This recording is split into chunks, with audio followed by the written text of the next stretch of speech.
freedoms that make us feel like we're in prison. I'm ready to be unleashed as fuck. I'm ready to be unleashed as fuck. Tired of the madness, done with the sadness. Gonna break free and be unleashed. I'm done trying to live up to others' expectations. Family, society, class, race, sex, or religions. Hey, there it is. Oh, you know what I didn't pull up? It's the intro to the whole thing. You are unleashed. Wait, no, you're unhinged. Hey, so welcome to the show. I forgot to pull up the intro. This is the Unleashed as Fuck podcast with your host, Deidre, and my co-host, right over there, Jenny Baddick. And today we have a special guest, Elizabeth Power. But before we get to Elizabeth Power, I want to make sure that we tell you that this show is all about getting your mind unleashed from whatever societal constraints you have holding on to you. Boy, it's a good thing this is real because I wouldn't really be able to remember all this. But we're super excited you're here, and especially excited that you're here with us. Thank you so much. I'm honored. So again, my name's Deidre Beecham, and hopefully you can't hear that's my dog, Deidre Beecham. And I am a visibility catalyst. And Jenny, go ahead and introduce yourself real quick. Well, I call myself the inner space engineer because with my background of human factors engineering and then hypnotherapy, I have both sides of that going on where I can help engineer that inner space. That's awesome. And we're just going to ask you all kinds of questions, but tell us what you want the audience to know about you. Well, besides the fact that you're awesome and funny. Oh, what do they know? I mean, bless their hearts. I'm Elizabeth Power. I live in Nashville, Tennessee, and Newberry, South Carolina, and on the road a lot. And you can find me at elizabethpower.com. I'm not the British romance novelist. Let me just get that out of the way by the same name. I moved to Nashville as a shoe repairer, and I'm now faculty at Georgetown University Medical Center, a Fulbright specialist in trauma-informed care, and a general high muckety-muck in all things trauma-informed, but I'm very much down to earth. Yes, you are.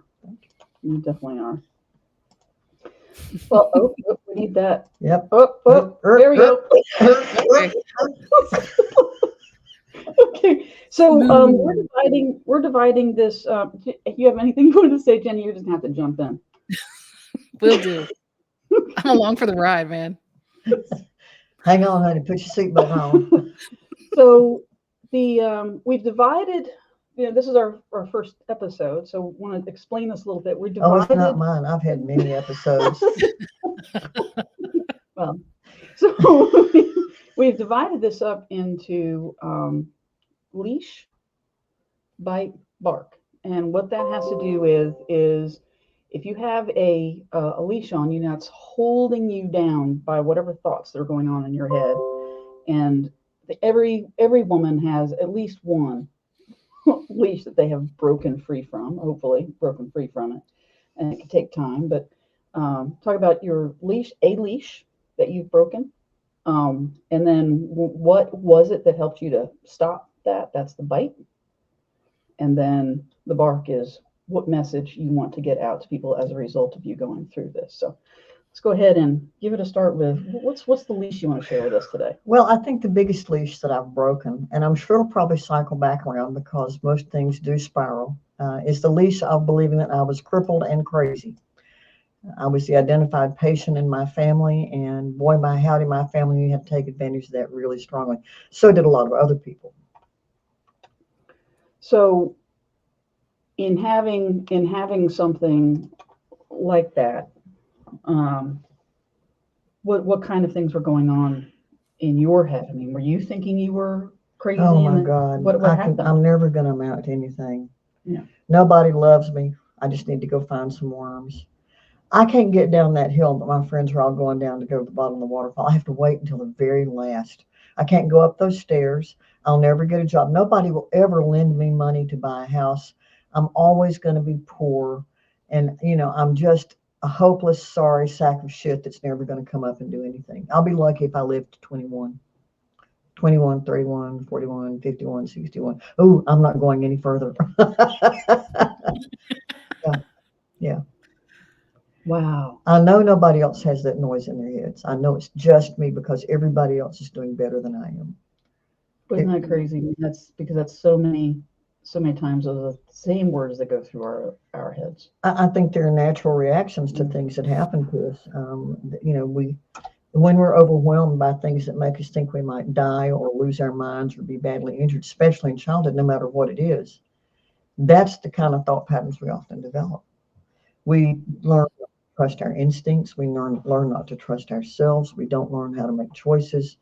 We learn that the world is a dangerous place and that we are only worthy of difficult things. And I then, was a specialist at that. and then of course it becomes. Oh yeah, absolutely, absolutely. It's a self-fulfilling prophecy, and it's interesting. It's also fueled by others' prophecies about us. Talk about that. Sure, it's not just a self-fulfilling prophecy; it's the other fulfilling prophecy. Other people expect and expect and expect, and that puts out energy too. And so a lot of times we're living into other people's expectations that dovetail with ours because it's easier than fighting their expectations. Yeah, I can see that. Yeah. Yeah, that makes a lot of sense. Yeah. So my sister was, she had a very difficult time learning her alphabet. And over time, she started thinking of herself as stupid. And she just had her brain just processed it differently, but she started thinking she was stupid. And it didn't matter that anybody was saying it because nobody said, "Oh, you're stupid." But the fact that she couldn't do it, and every time somebody would try to teach it to her, one of my parents, they were very exasperated. Right. Bingo, got it. And then, of course, you know, then she thought, well, I must be stupid. Right, right. I couldn't read numbers until I was 68. Get out. Seriously.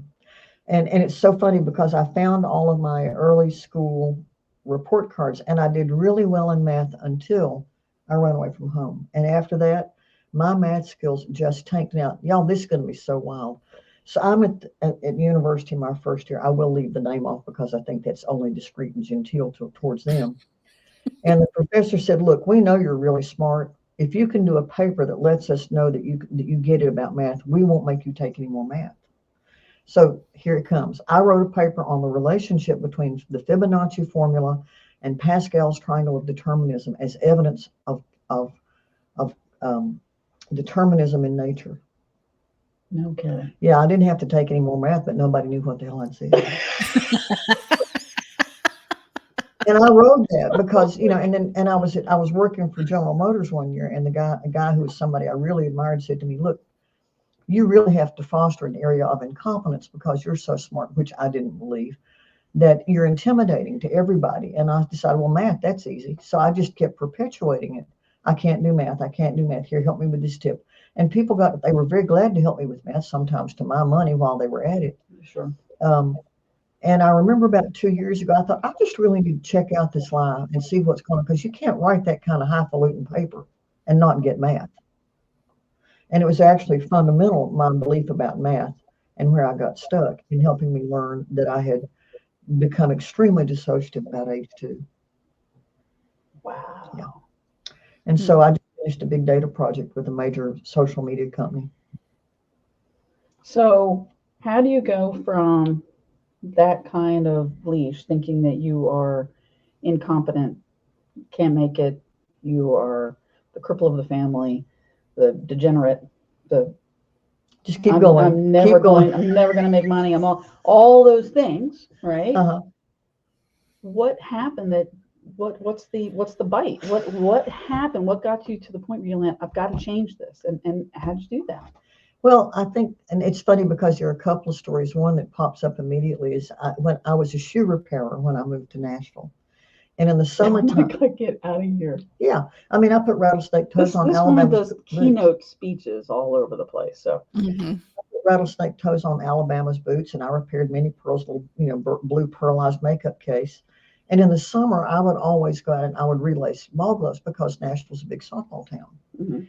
And I had gone downtown, and there was a state capitol building, and I relaced this guy's ball glove up on, and back then, y'all, I didn't shave my armpits, I didn't shave my legs, I wore ugly glasses, I cut my hair. I mean, I was practicing being ugly. I couldn't tolerate. Well, I didn't see a face in the mirror, so that helped. So I was really working on. I want to be as ugly as I can be, so nobody will bother me, and I know nobody else has ever felt that. But this guy up in the state building waved at me, and I thought, I can't even say what I thought. You'll have to bleep too much out. But y'all just make it up and keep going a few miles. And I thought, I'm just going to do him. And so I gave my best beauty queen wave and smile in my ugly shorts, ugly gym shorts, the short ones back then, my t-shirt without a bra, my hair that I'd cut myself, my glasses that were so old. I mean, and it was just like I finally got the unleashed as fuck attitude, or AF, excuse me. I got mad, and I had these moments across time where it's like, I'm just not willing to believe what everybody else has told me and what I've told myself. I've been lying to myself all along, and I need to choose something different, because the sweetest revenge against all of those people who really for some time wanted me to fail because it helped them get off the hook of their own stuff is to succeed. The sweetest revenge is success. And so I decided, what does success look like? I thought, well, okay.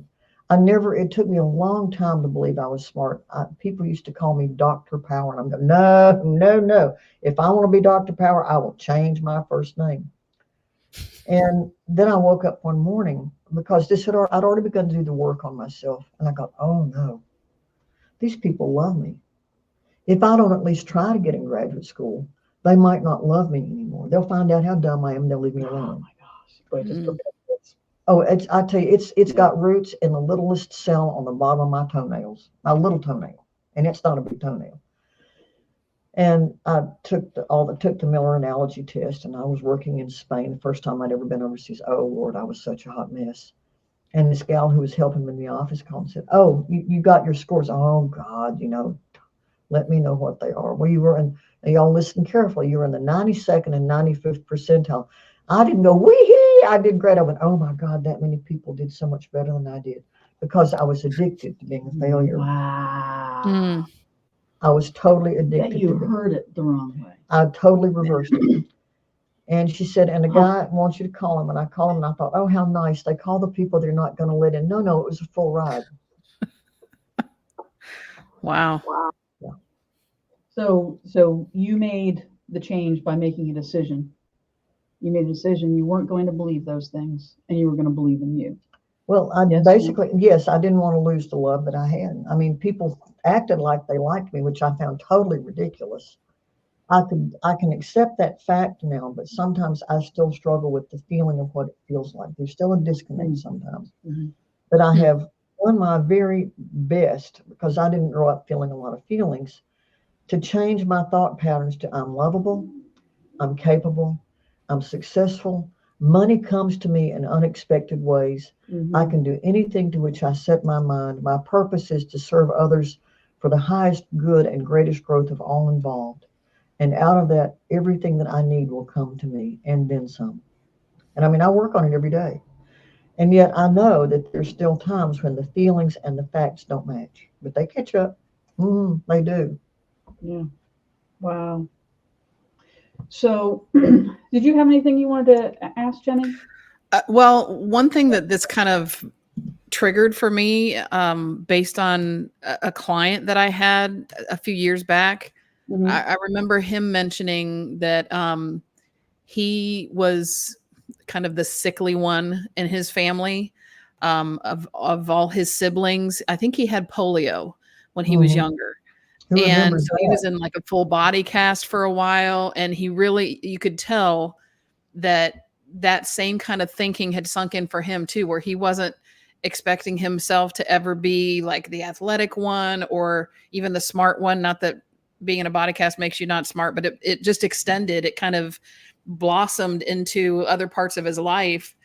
And by the time I was working with him, one of the things that even created the opportunity for us to work together was his wife saw a big change in him once his I think he was in the middle of his siblings, or no, he was the youngest sibling. Was that right? I don't know. Somehow all of his other siblings had passed away, Mhm. and he Yeah. never expected to live beyond any of his siblings Right. because he'd had so many health issues. So he always thought he'd be the first to go. And it was like he didn't even know what to do with himself. He went into a depression because he just, Wow. this never had even entered his mind as a possibility that he could potentially outlive everybody else in his family that wasn't the sickly ones. Right. So boy, that does happen to people, in so many different ways it shows up. And I'm not sure, even though he had actually gone out, I don't think he got a college degree, but he had become very successful in his career. He architected and built his own home for his Wow. family. Like he had accomplished quite a bit, but none of that seemed to matter. It just didn't break through that trauma barrier for him. Well, if you've learned to disconnect your feelings because they're too expensive or too risky to feel, you can be as successful as you want to be without having any connection to your emotions whatsoever. Right. Now that's it. People think that dissociation is about, now who are you and why am I here? And in reality, every single event has you can dissociate from the sensation, what's happening to your body, or from the knowledge you have, or from your will, the choices you make, or your affect, or your behavior. And when you learn to do that, because it keeps you alive, Yeah, it's a safety it's mechanism. a safety mechanism. It is Yep. really hard sometimes to get feelings and facts to line up. Or you might have one feeling. My specialty was anger. Ooh, girls, I could tie a knot in a spoon when I was a kid. Mm-hmm. Wow. Mm-hmm. But I think if you grew up with trauma, I mean, there is so much anger. Well, yeah, I mean, I don't mean to be tacky, but yeah, I do. Look at the cat in the corner, that Halloween cat that goes, it's there it is in the corner. Its tail's bottled up like a big old toilet bowl brush, and it's got its back arched, and it looks just as mad as it's got MAH, mad as hell. But it's really scared. And there's a certain way in which anger protects us from fear. We think maybe we can get away from whatever we think is about to harm us. Mhm. So it's a natural conversion of one feeling to another. Yep. Hmm. Yeah. And I think that's part of what's important. And even to me, that's part of why we're doing this podcast, is to just understand, even if you don't, as someone who's watching or listening to the podcast, identify directly with the person that we're talking to or whatever their situation might be, just to understand that kind of thing happens to other people, and it could help explain why they act the way they do. I Yeah. think goes a long way towards empathy and understanding, builds up that social emotional intelligence that, God bless, if we can't get that into the school system or something, like it's just never going to make a big difference. Like everybody, there's so many things that I've learned since, probably in just the last 10, 15 years of my life, Yeah. being exposed to that kind of information, that I'm like, why aren't we teaching this to kids? Because Like, it's assumed to be woke. yeah, Yeah. well, But let me tell there's you that. what I think is so critical about what you're saying, Jenny. We know that the impact of the things that overwhelm us. Mine happened to start with medical crises and multiple moves, not abuse and neglect, medical crises and multiple moves. And I really want to be clear that it's anything that so overwhelms a short person to a tall person to a young person to an older person that makes us think we might die or lose our minds or be badly injured is what the brain processes as trauma. Mhm. And when you look at what it does, it totally stalls out learning. And so you end up with this Swiss cheese of development. Well, here's the cool thing. Social emotional learning skills are the same as emotional intelligence skills, the very same set. And there's really great research about how emotional intelligence, people who have higher levels of it, make more money and have better relationships. They're also the same skills that you need to master the impact of overwhelming experiences. Mhm. If we start with the adults, although it's going to take generations and generations, I think we should just put it in the water. What do y'all think? I think that's a great idea. Yeah, if it were that easy. Whew. Oh, man. So before we get into the bark, although this sounds a little bit like your bark, But before we get into that, we've talked about your leash and what had, the thing was biting down on you and you decided you were going to make some changes. But I think it's really interesting right now. I think this would be a really interesting time to talk about what it is that you do right now, because it's such a cataclysmic difference between where you were and where you are now and what you offer to the world. So, what is it that you do right now, and how can you help our audience? What do you have? Well, I'm the founder of the Trauma Informed Academy, and trauma informed care is now legislated in a lot of states and a lot of different environments, although the healthcare system hasn't caught up.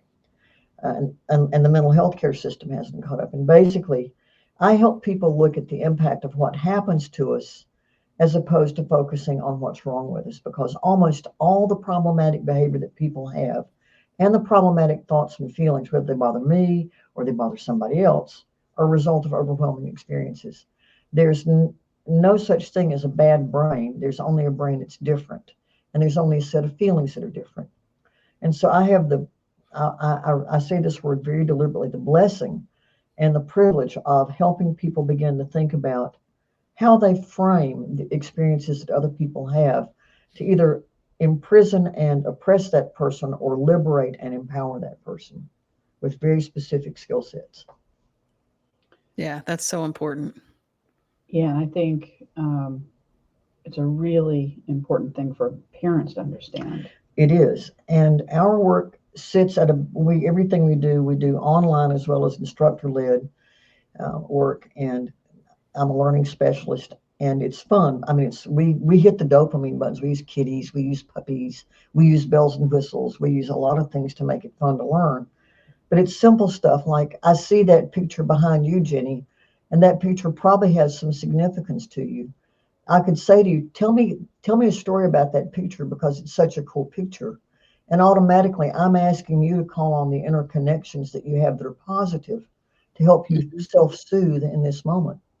We do it all the time. Recipes, playlists, jewelry. I mean, come on, y'all. I know y'all out there in Listerland are not wearing a big fat rock on your RING finger unless it happens to be from the DIVORCE and you were just wearing it as a trophy. Everything you do has a meaning. The family recipes. I mean, you and Myra and I could talk about this for hours in terms of food and stuff, or playlists or clothing. How many of us are wearing something somebody gave us?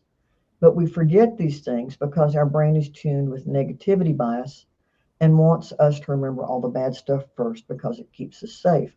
So we have an online course, one in resilience that's evidence informed, that's a lot of fun, and one in the core courses teaches the essence of our trauma responsive systems model that anybody's welcome to take.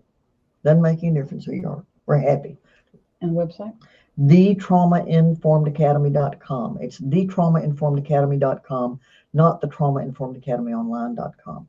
We don't need that redundancy. So it's just thetraumainformedacademy.com. You can go to elizabethpower.com and find that underneath what we do. Awesome. Thank you. So let's go on to the bark. So what message from your leash that you just talked about and the bite, what message do you want to get out to the world? This is an old message from the feminist movement of the 60s, but basically it is refuse to accept the defining gaze of the other. Don't give your agency away. Keep it for yourself.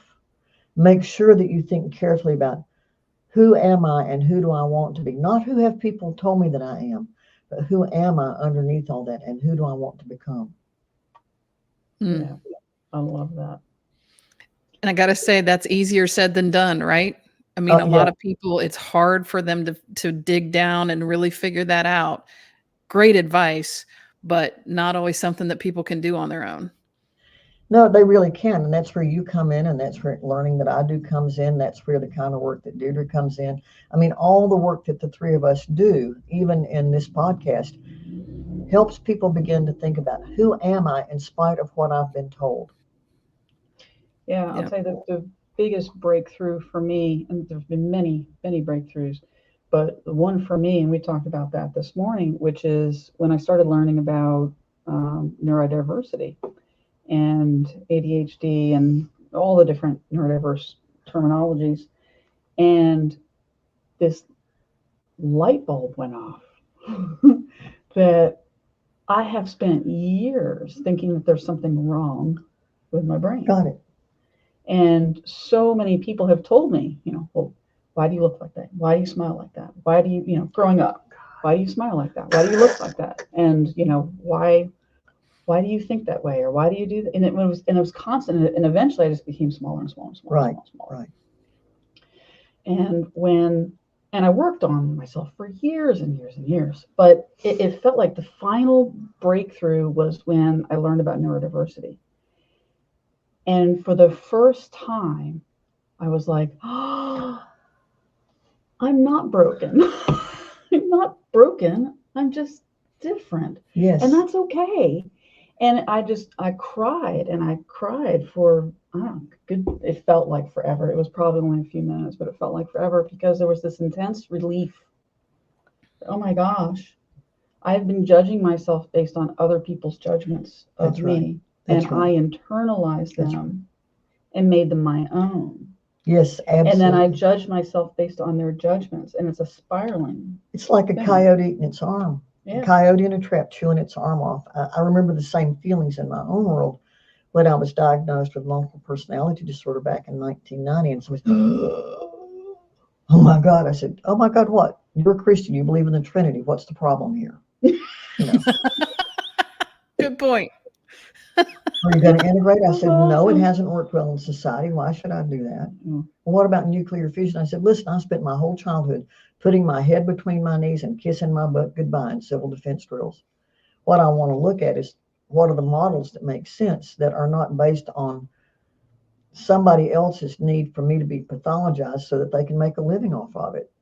And I thought to myself, there's evidence of functional multiplicity everywhere. If I can hold a job, if I have relationships that are good and solid, if I have appropriate levels of communication across all the different parts of me while we're figuring this out, and if I can manage the optimal level of agreement, what is the problem? Right. Yeah. It really feels Mhm. like there's more of an effort a lot of times, and just maybe societally, Mhm. to make things black and white, right and wrong, instead of just a continuum of gray. Like, and one of the things you were talking about earlier, where things are just different, not Mhm. bad or wrong. Another thing that keeps coming up for me when that kind of thing is discussed is the concept of, like, if we just have different size buckets of what we can handle, everybody's buckets are different. So just Right. because I can handle more of this than the other person, or they can handle more than I can, or that Right. I need more of certain things, or somebody else needs more of that than I do, it's just different. It's not It's kind bad or Different isn't, dysfunction. different isn't defective. Right. When we start saying, oh, Deidre, you're defective because she's different in either origin or physiology or character, then we have to stigmatize each other. We've been Right. trying to manage diversity, and it's the wrong thing to manage. We need to manage the ways in which we stigmatize each other. Yeah. Agreed. awesome. Well, I'm so happy that you came here. Thank But you so much. I know that you have so many amazing stories, and so I'm going to put you on the spot here. Oh, God. Okay. I'll put you on It's the the spot. price you pay. And what? Here we Here go. we go. What? This was not planned. Oh, right. This was not planned. But I'm thinking, what is something about you that in general people don't know about, but you were incredibly proud of? Ooh. Golly.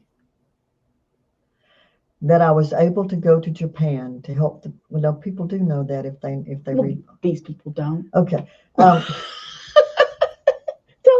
her everybody. Tell them what they don't know about you. That I helped Japan create a culturally relevant national model of trauma-informed care.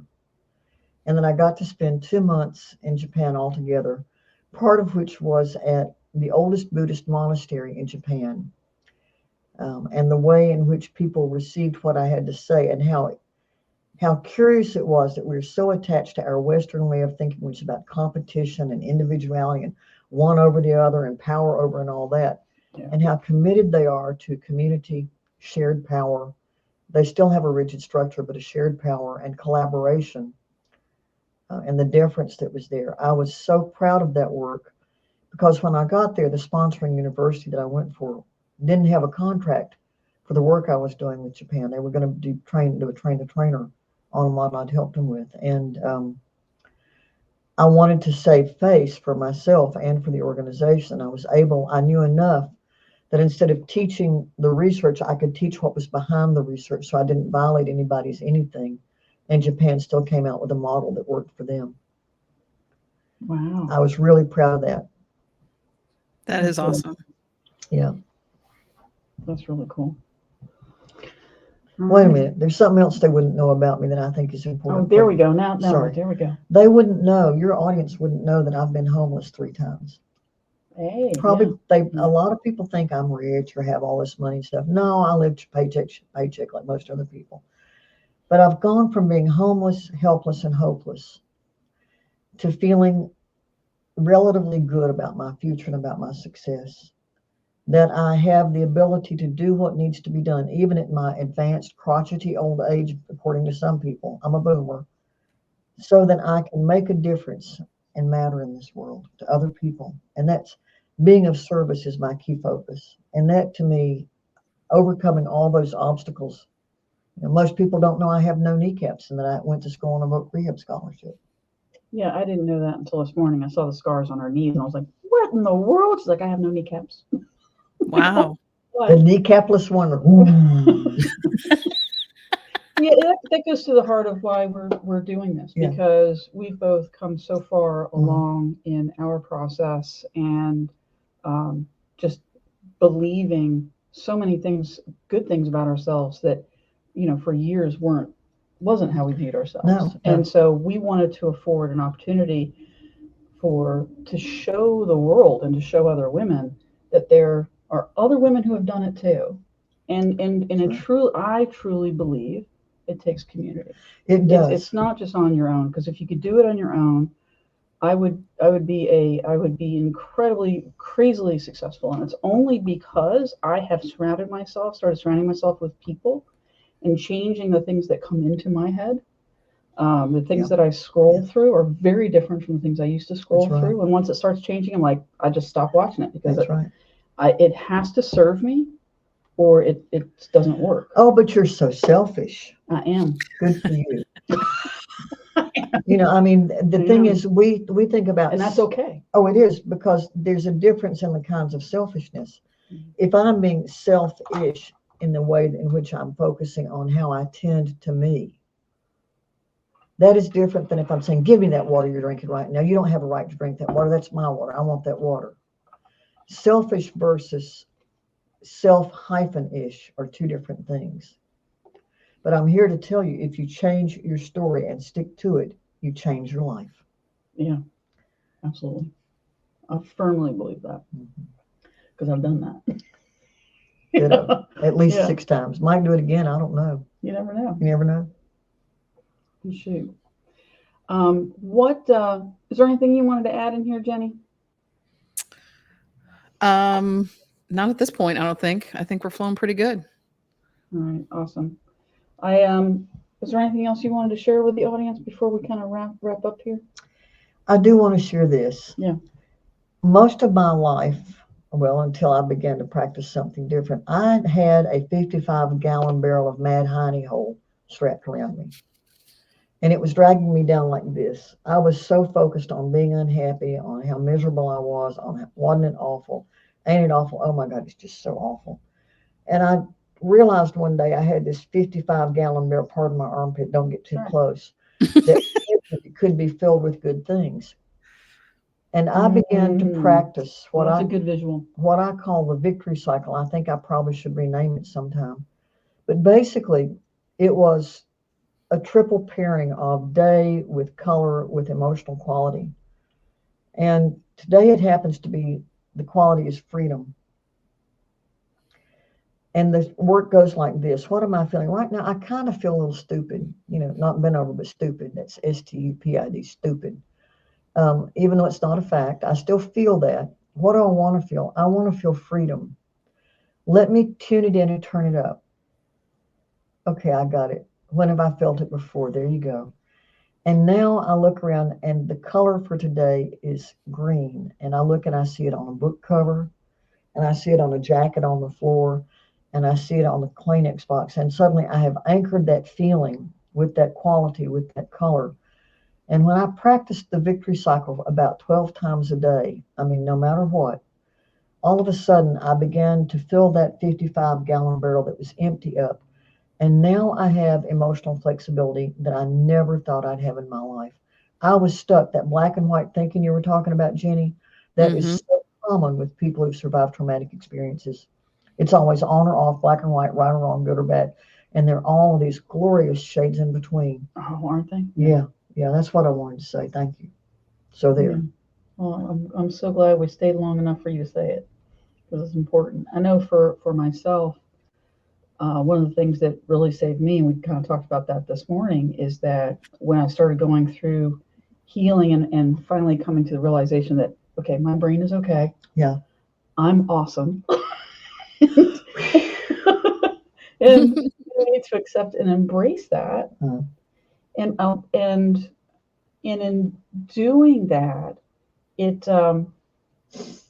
was so beautiful, but because I was so unused to it, I had a lot of emotional outbursts, and somatics were the thing for me. And even now, and I don't need to do all of the routines I used to do anymore, because I can keep myself pretty grounded. But every once in a while, something will hit me, and I'm like, okay. Or sometimes, a couple of deep breaths in and then breathing out, and then there's just calm. Just to calm my body, to calm all the feelings, go, I'm safe. You want to learn another one right quick? Yeah. Okay, so great. Everybody out there, and you too, come on. Yeah. Hold out like you're holding a baby and looking into its eyes. Okay. And rock a little bit back and forth, and pay attention to what happens to your body. I promise you, if you do this in the airport, nobody's going to bother you. And it works. Yeah, you can feel your diaphragm dropping a little bit, your heart rate's slowing, your blood pressure's dropping, your pulse is dropping.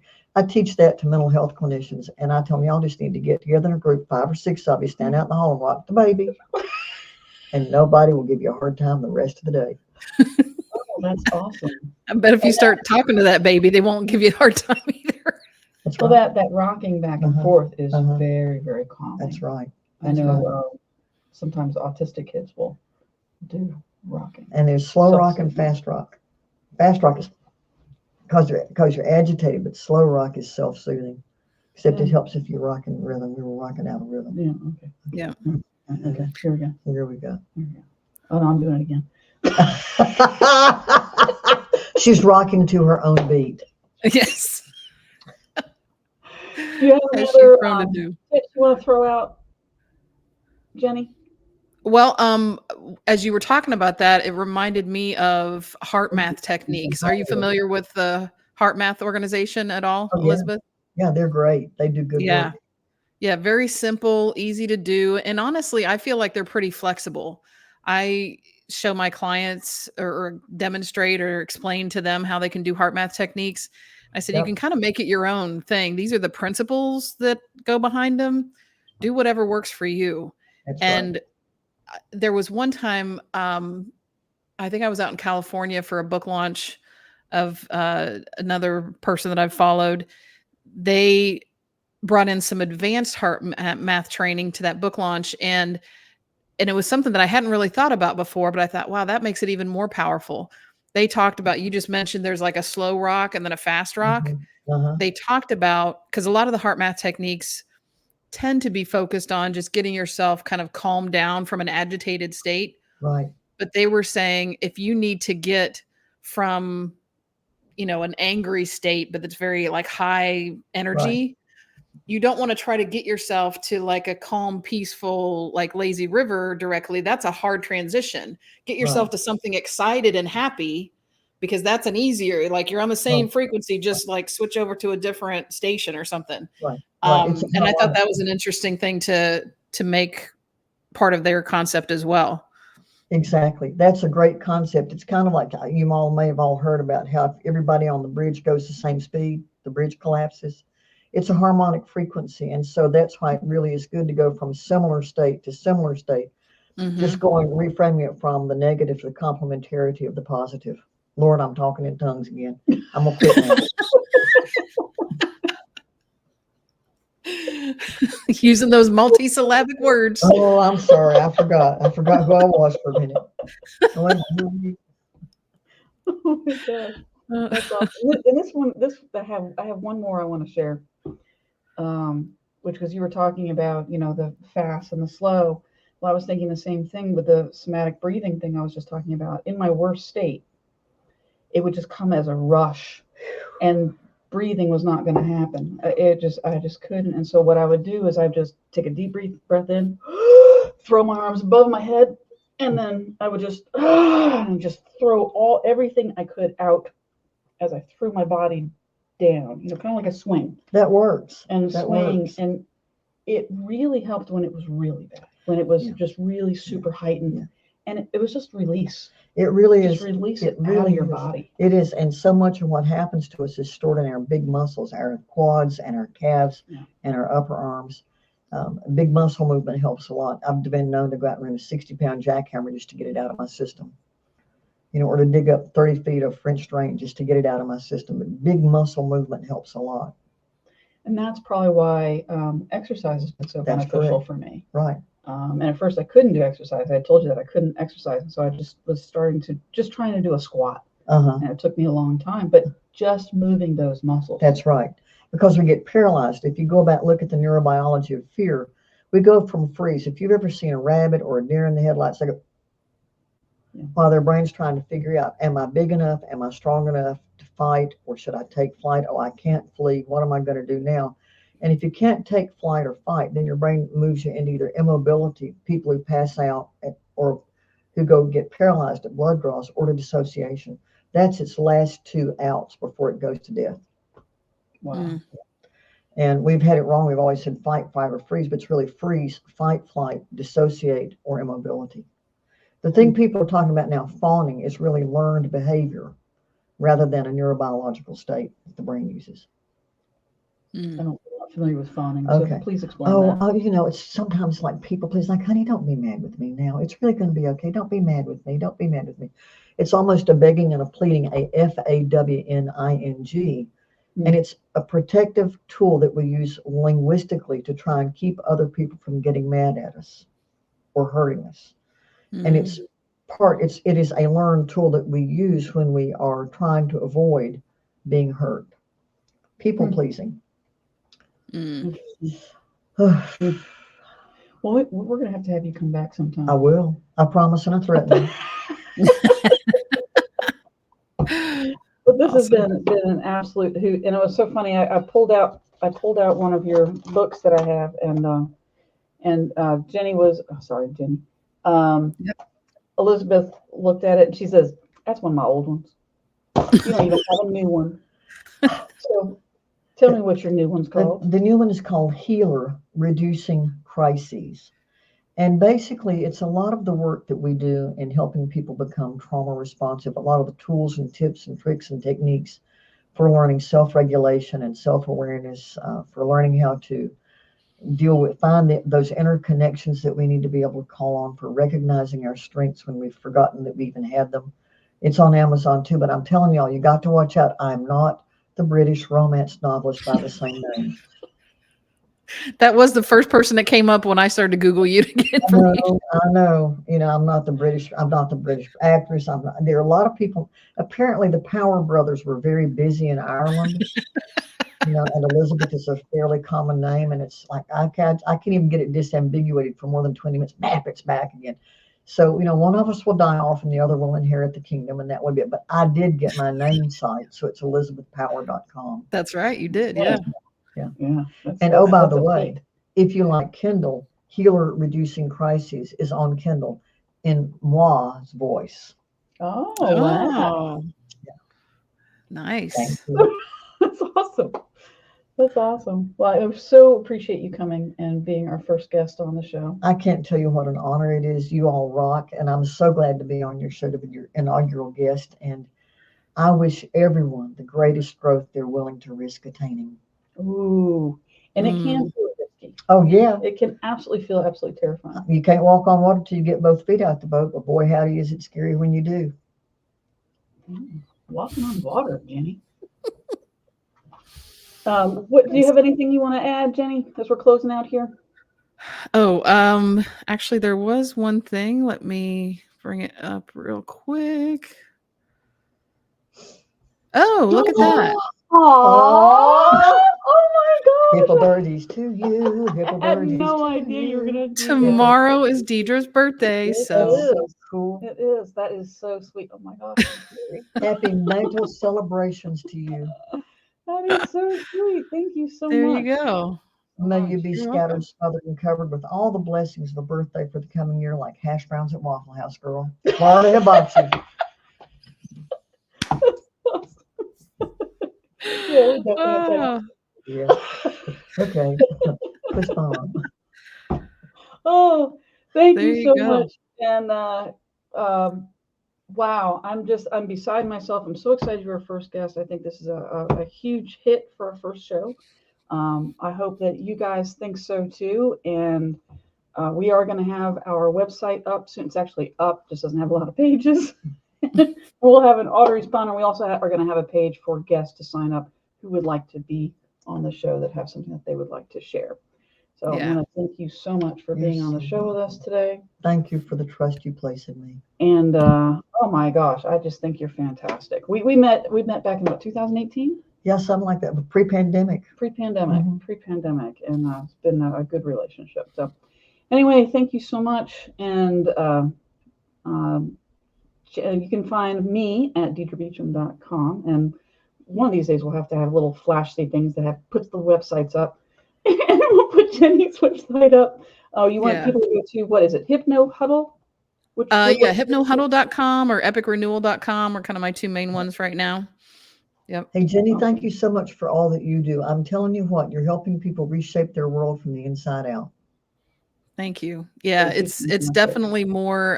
One of these days, we'll talk about the leap that I took to kind of unleash from the corporate world and do this.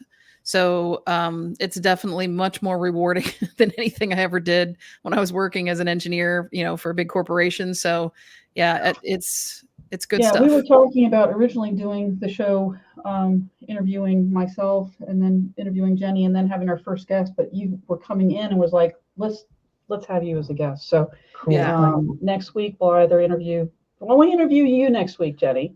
Okay, so Okay. we'll interview you next week. And then, so please tune in for next week's episode. It's going to be on Friday, 3 p.m. And this will hopefully be streaming in our Unleashed AF podcast site on YouTube. They wouldn't let us do it today because it hadn't been 24 hours since I requested live streaming. Who knew? Technology. We were leashed by the live streaming. We have to get unleashed by the live streaming. Next week will be unleashed.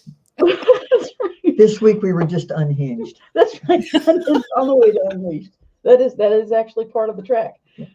Okay. So thank you so much, and we're going to go ahead and put on our song that Jenny created. Wow. On what is the site? It's Udio. So I think we are supposed to let them know it's from Udio. Yeah, udio.com. That's where we created it. These are Jenny's lyrics, but we used their music to create it, and their vocal. They're vocal. So thank you so much as we get this So I'm going to try and figure out how to get us out of here. This will be much more fluid as we go along, I'm sure. Get that outro rolling. That's right. Get that outro going. Thank you so much for being with us, and we'll see you next time. Religions. It's time to break free from the isms that make us feel like we're in prison. I'm ready to be unleashed as fuck. I'm ready to be unleashed as fuck. Tired of the madness, done with the sadness. Gonna break free and be unleashed. I'm done trying to live up to others'